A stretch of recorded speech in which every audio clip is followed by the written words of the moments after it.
My final guest in Gordon Street tonight is an actor and author who came to fame on the series Long Way Round with Ewan McGregor and has since raced to Dakar and travelled from Sydney to Tokyo by any means. Please welcome to the show, Charley Boorman.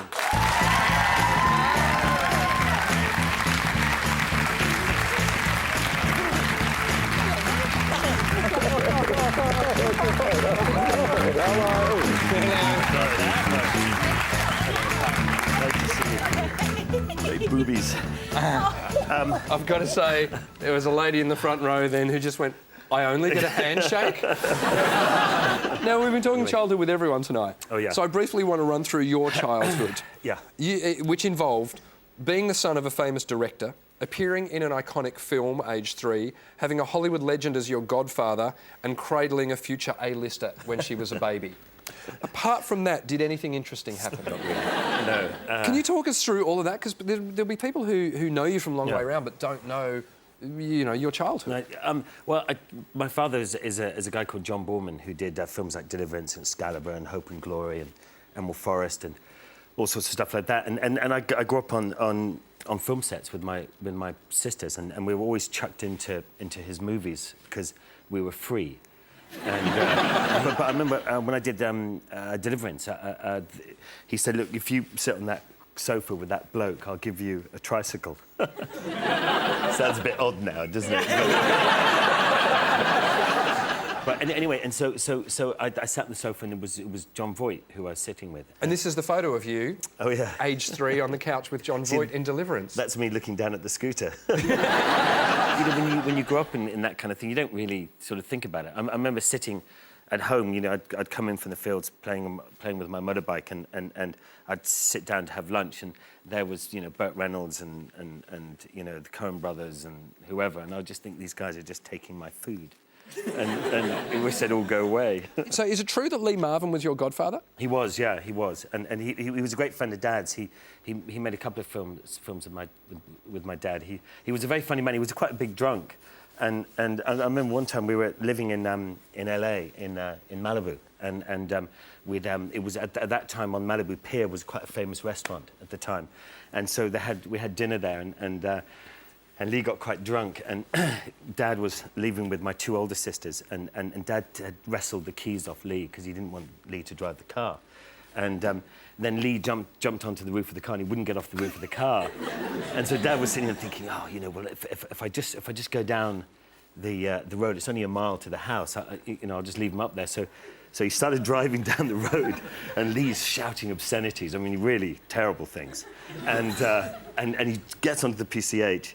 And he's immediately stopped by this traffic cop on a motorbike, and the guy gets off the bike and he walks up. And so, of course, Lee's attention goes to this policeman, and he's shouting obscenities at him, and the policeman completely ignores him, taps on the window of Dad, and Dad rolls down the window, and he goes, "Sir, do you realise you have Lee Marvin on the roof of your car?"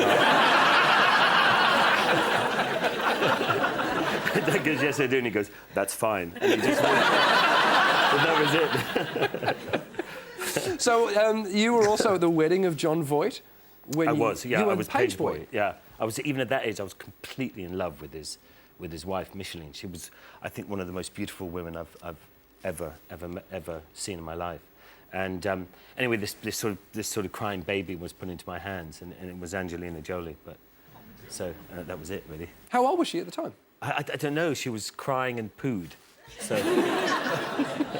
So you had this amazing thing, this love of motorbikes and pursuing an acting career, which then put you in a film called The Emerald Forest. Oh, yeah, The Emerald Forest. That your dad directed. I was voted Best Bum of the Year.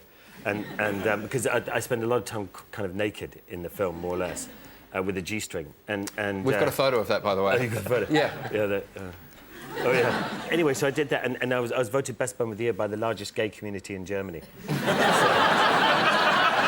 I must say, wearing G-strings, I have tremendous respect for women now.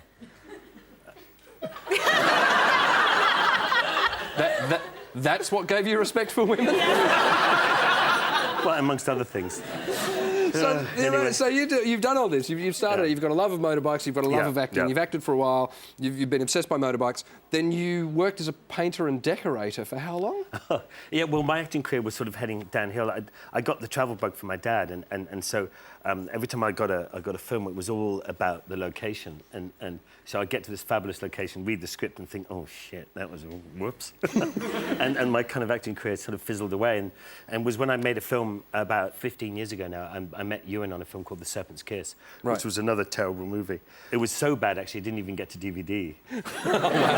You know how cheap they are. So basically, you're on a film with Ewan McGregor. You both start chatting about bikes. You go, let's travel around the world and make a book and a TV show out of it. Well, not quite like that. But we hung out together. We ran motorbike race teams together. We did all sorts of stuff together, and everything to do with motorbikes. And then we just started talking about, you know, a long trip. And we were just going to go to Spain from London, and go down to south of Spain. Yeah. And then Ewan said that, oh, his wife was brought up in China. Why don't we go there? And I said, that's a good idea. So then he said, look, Charlie, you better come to my house. I've got another idea. So we sat down. He had this world map, and he said, look, China's here, and the Bering Straits are there. It's not that far. Why don't we just hop over there? So I said, all right. And but so anyway, there's a tip if anybody's trying to convince someone to go with them or say to their person, look, it's only a small trip. What you do is you get a very small map. And just say, look, it's only from here to here, and they go, oh, that's fine. And really, it's around the world. And you did it properly too. You didn't just ride around the world and just ride through places. You kind of met the locals. Yeah. You indulged in their culture. And we've got some footage of you eating a local delicacy, which I believe was it bull's testicles? Yeah. Would you like to eat nuts? Nuts? Oh my Lord! We'll go for it. Just one each, though. One small one each. Ewan went first. I've only got a wee one. Power through it. He's very good about eating that kind of stuff. He can do it. Yeah, good. Eat To me. Did you eat it? Go on, Charlie. No. Did you eat it? Did it go down? Yeah. Oh, get off. Honestly, I didn't do it. I can't do it.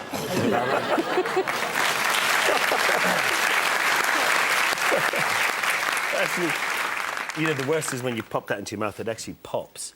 Oh. And it, you know, it's what that pop represents that is. You know. So I have even more respect for women now.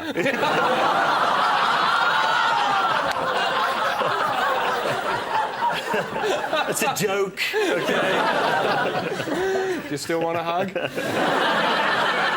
And now, listen, before you go, you're very good friends with a comedian by the name of Ross Noble. Yeah. We travelled through Africa together. Yes. I have this. I do this tour every year where I take about 22 people from Cape Town to Victoria Falls through South Africa, Namibia on motorbikes. And you're about to do a new one. Yeah. We're doing one in August and September. So if anybody wants to come along, it's charleyboorman.com. We're almost at the end of the show, but I do just want to ask you something. After watching you in a clip eating testicles, how have you gone with Australian delicacies? Have you had Vegemite?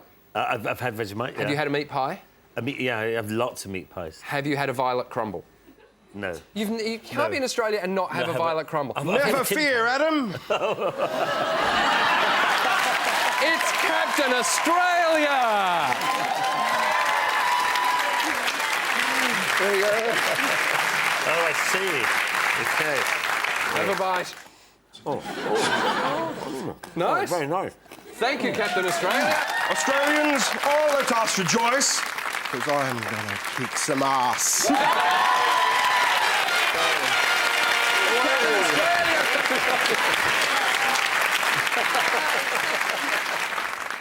Charlie, thank you for coming on the show. Good luck with the tour. Would you please thank Charley Boorman?